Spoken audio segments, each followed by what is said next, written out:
Welcome to episode 1 of my Kawasaki KDX200 Enduro bike repairs. The engine's been smoking quite a lot recently, so let's get the engine out, get it stripped and try and find out what's gone wrong.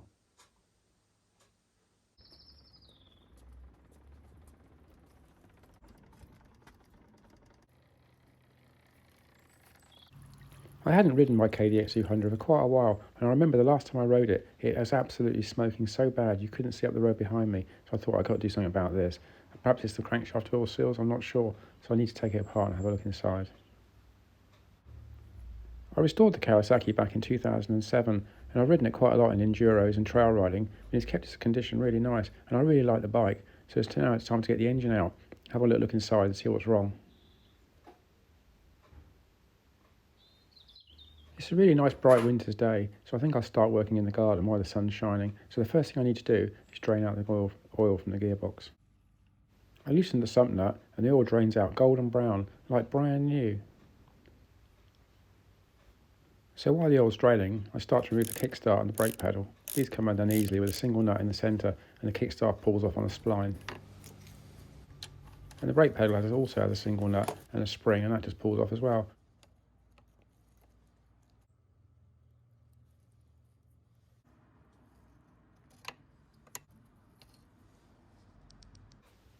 The next thing I need to do is remove the seat, tank and side panels, so there's various screws around the bike to be loosened and it all comes apart very easily. This is a proper enduro bike, so it's designed to be worked on quickly in the pits at a race.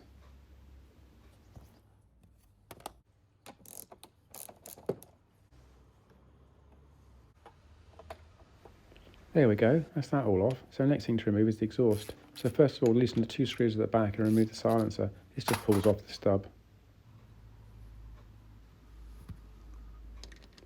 Then there's a single nut at the front holding the expansion chamber to a rubber mounting block and a couple of springs that hold it onto the engine. So I release the two springs and pull the expansion chamber off the engine.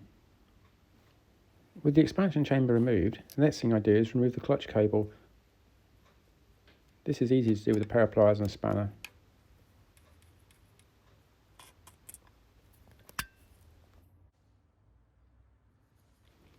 I'm almost ready to loosen the engine bolts and lift out the engine, but first I need to remove the air filter, take off the carburetor and disconnect the chain.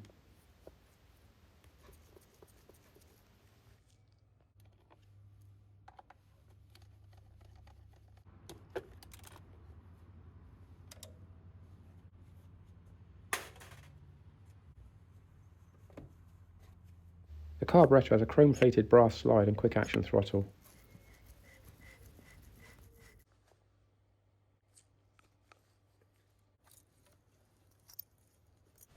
With the carburetor removed, the next thing I need to do is remove the chain. So first of all, I take off the front sprocket cover.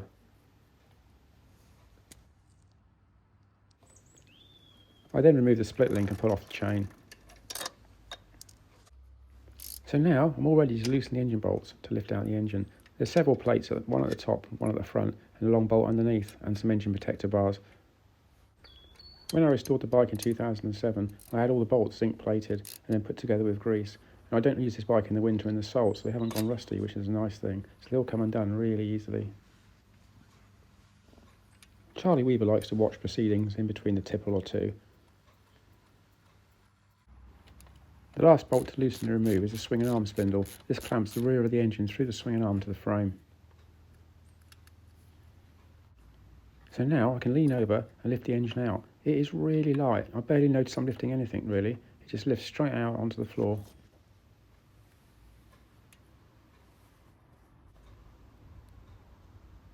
I slide the swing and arm spindle back through the frame to hold it together so I can move the bike around, otherwise it'd collapse in a heap on the floor.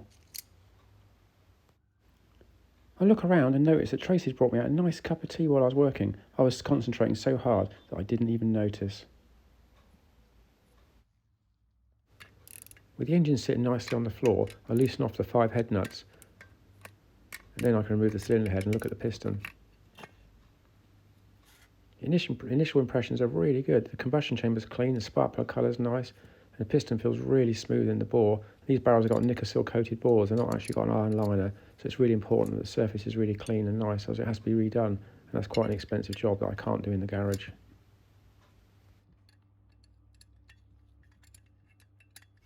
So the next thing I do is loosen the 4 nuts at the base of the barrel and pull off the barrel from the piston. It slides off nicely, and that bore is absolutely mint. There's barely a mark on it. I'm really pleased with that. This was a new old stock barrel in 2007, but the piston is absolutely covered in oil. I've never seen so much oil. All over the crankshaft, around the sides of the crankcases. That's far too much. You expect a little bit, but not that much. So the next thing I do is remove the circlips and take off the piston.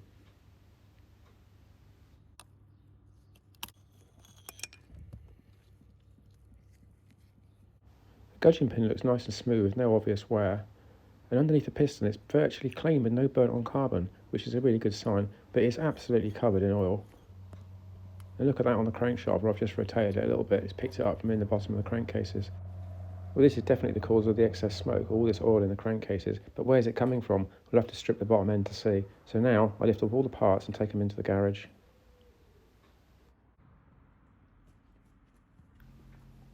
Back in the garage, the first thing I want to do is measure the piston.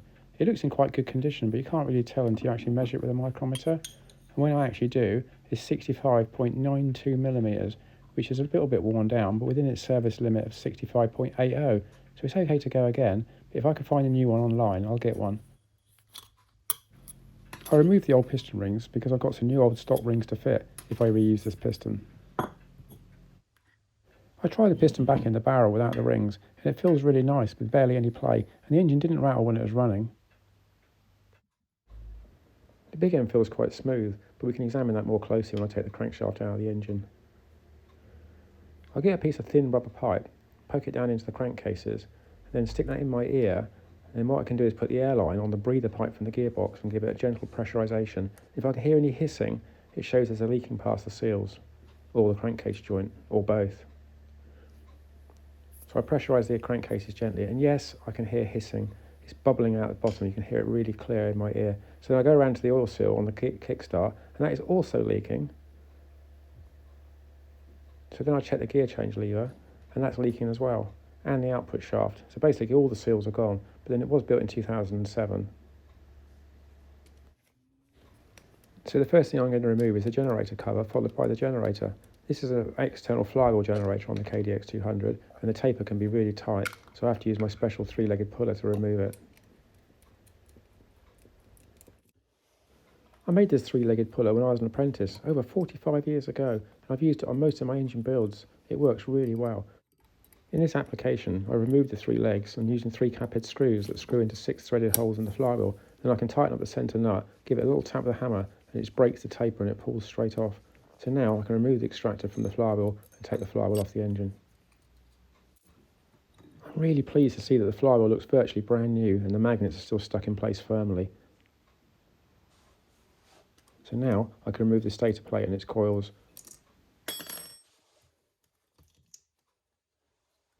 I then turn the engine around and remove the clutch cover.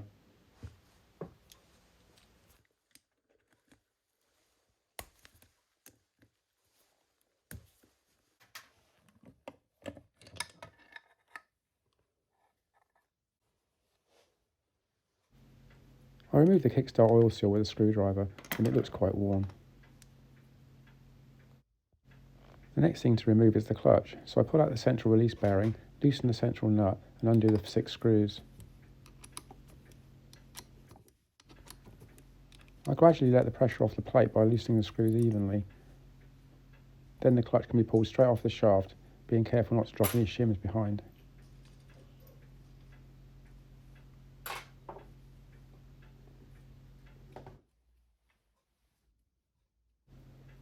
With the clutch removed, the next thing I need to remove is the front sprocket off the crankshaft. So first of all, I've got to loosen the nut. The nut's really tight, and also I used Loctite thread lock on the threads when I built the engine, just to make sure. But after a bit of pressure it does come loose and unscrews nicely. So now I can pull off the front sprocket.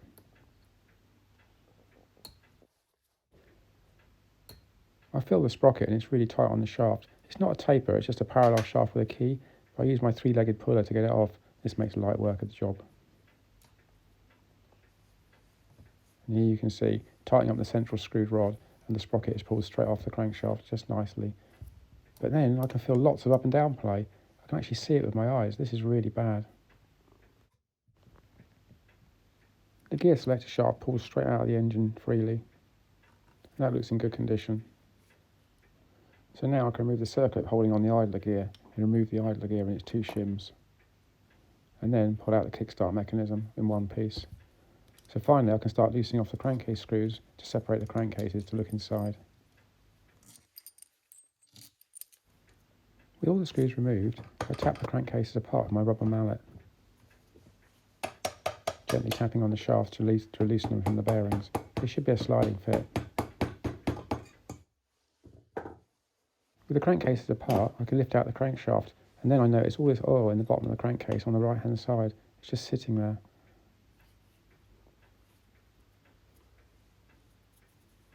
And that's definitely the cause of the smoking. That shouldn't be there at all, not that much more oil anyway. And when I look at the crankshaft itself, it's a big groove worn where the oil seal rubs, and also there's a step in the bearing where the bearing should be a tight fit. It looks like it's worn considerably. We'll measure that up later and see how much it's actually worn. But for now, let's get the gearbox out of the crankcases.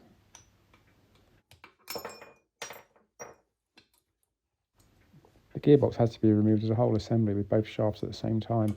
So just wiggle them around, they lift up nicely, then the selectors fall out behind. It's quite easy to put back together because everything only goes in one place because they're all different shapes and sizes, and we'll come to that later obviously. But here's the crankshaft, and look at that big groove. I can feel it with a screwdriver. And that's going to be really bad for the oil seal, especially with the crankshaft moving up and down inside the bearing. The timing side looks good, but this side's definitely bad. The bearing slides on the shaft and wriggles around really loose, and that's probably why I've been getting oil ingressing into the crankcases from the gearbox. The big end actually feels quite nice, so we'll pull this crank apart because I've actually got a spare crank in my box of parts that came with the bike, and I think the shafts are in better condition. So we'll pull this crank apart and we'll have a look. So here's a better right-hand crankshaft flywheel that I've got, and it's got its matching left-hand flywheel, and they're in really nice condition. I've given them a quick clean up with some very fine wet and dry paper, and the bear end's a really nice tight fit. Slides on initially and then goes really tight, so that's really good.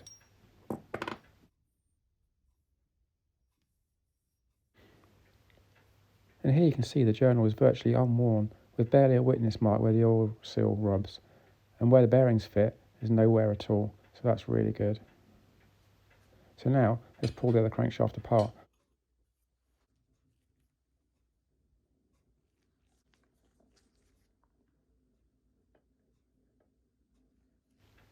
The crank pins are press fit into the flywheel webs, sometimes using as much as 15 tons to push them in and out. In this case it popped at 3 tons, which isn't too bad.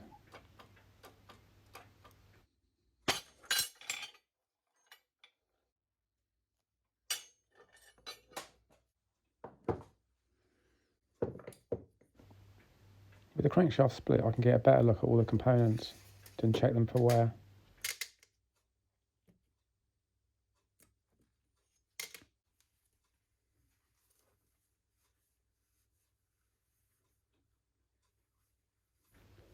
I clean the crank pin and it initially feels okay, but I do notice there's a couple of little marks in it near the edges, so we'll pop that out of the crankshaft flywheel I think and have a better look at it and see whether we can use it again or not. The connecting rod looks absolutely mint, really shiny inside the bearing tracks on both the big end and the little end, with no marks or witness or scratches or anything, so that may be okay. So now I'll put the other flywheel web back in the press and press out the crank pin.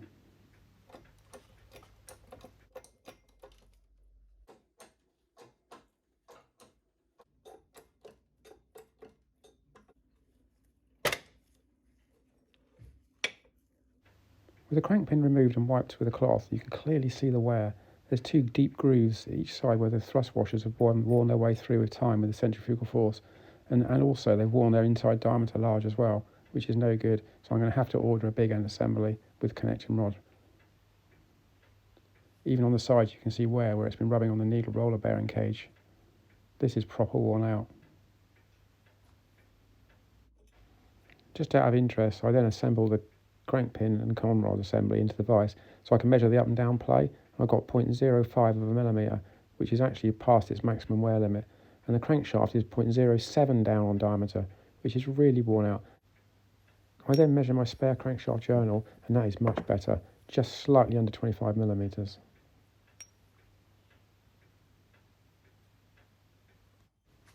To ensure a good fit between the flywheel rotor and the crankshaft, I need to grind the tapers, so I use fine grinding paste, just a little bit, put onto the crankshaft taper, and I insert that into the flywheel generator and rub it backwards and forwards, like grinding in a valve on an engine cylinder head.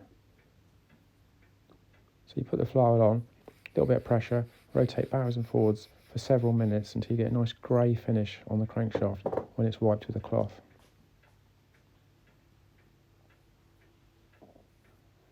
There we go, just perfect. So that's going to ensure a really good fit. If you don't do this, the flywheel can spin off the engine, causing damage.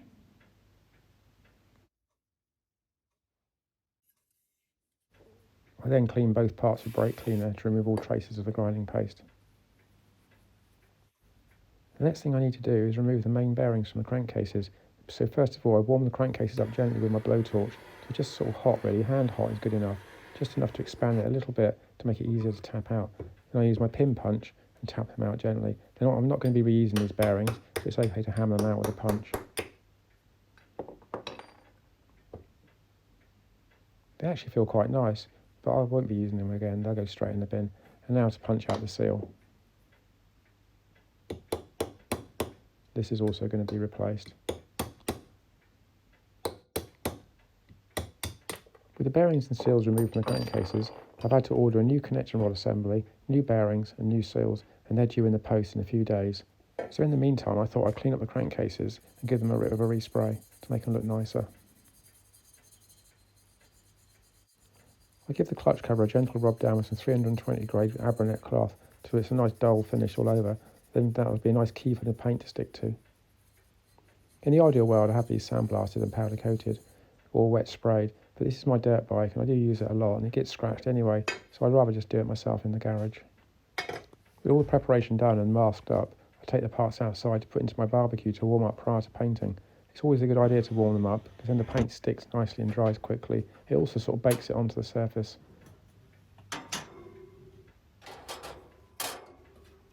All the parts fit nicely in the barbecue, so I leave them to cook for about 10 minutes to warm up, then we're ready for spraying.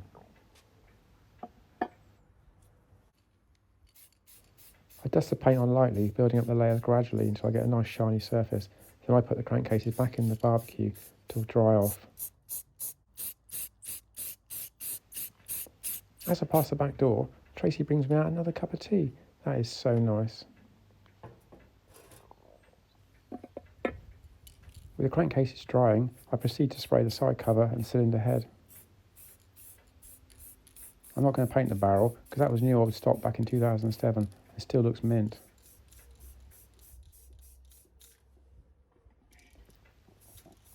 Well, I'm really pleased with that. The paint's gone on really nice, so I can now get it back in the barbecue to bake off. Then we'll be all ready for assembly when the parts turn up.